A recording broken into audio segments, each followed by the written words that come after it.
WhatsApp এর মধ্যে কিছু গুরুত্বপূর্ণ সেটিং আছে। এই সেটিং গুলো যদি আপনি অন করে রাখেন তাহলে আপনার অনেক উপকারে আসতে পারে। যেতে পারে। যেমন ধরুন আপনাকে কেউ মেসেজ দিল কিন্তু সেই মেসেজটি আপনি দেখতে পারছেন না ব্যস্ততার কারণে।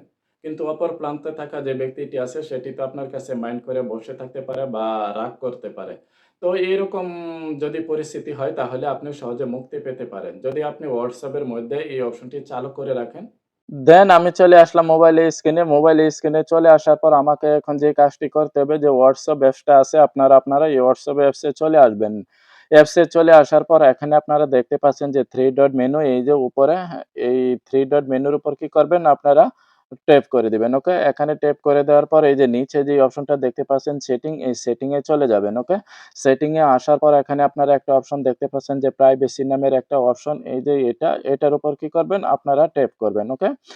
প্রাইভেসিতে আসার পর এখানে আপনারা দেখতে পাচ্ছেন ১ম এ যে অপশনটা who can see my personal info এটার উপর আপনারা কি করবেন ট্যাপ করে দিবেন যে লাস্ট সিন এন্ড অনলাইন এটার উপর আপনারা কি করবেন ট্যাপ করে দিবেন। ওকে? এটার উপর ট্যাপ করে দেওয়ার পর এখানে দেখতে পাচ্ছেন ৪ টা অপশন পাবেন। এই ৪ টা অপশনের মধ্যে যে এভরিওয়ান, মাই কনট্যাক্ট এবং মাই কনট্যাক্ট এক্সপেক্ট নোবডি।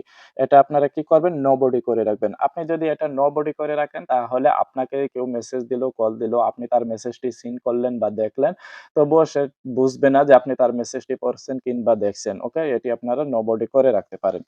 WhatsApp এর যে ২য় অপশনটি হলো, সেটি হলো আপনাকে কেউ যদি কোনো ফটো দেয় বা ভিডিও দেয়, সেটি আপনি কিভাবে সরাসরি আপনার গ্যালারিতে নিবেন। দেখা গেল আপনি মোবাইলটি রেখে আপনি বাইরে কোথাও গেলেন, তার মধ্যে আপনাকে কেউ একটি ভিডিও দিয়ে দিল। কিন্তু দেওয়ার পরে সে ডিলিট করে দিল। কিন্তু সেটি আর আপনার গ্যালারিতে সেভ হচ্ছে না। তো আপনি যদি এই অপশনটি চালু করে রাখেন তাহলে এই ফটো বা ভিডিও সেটি সরাসরি ডাউনলোড হয়ে যাবে। আপনার গ্যালারিতে সেভ হয়ে যাবে যদি আপনি এই অপশনটি চালু করে রাখুন। না, এর জন্য আপনাকে যে কাজটি করতে হবে আপনি সেম WhatsApp এ চলে আসবেন। WhatsApp এ চলে আসার পর এখানে যে উপরে 3 ডট মেনু দেখতে পাচ্ছেন, এই 3 ডট মেনুর উপর আবার চলে যাবেন। ওকে?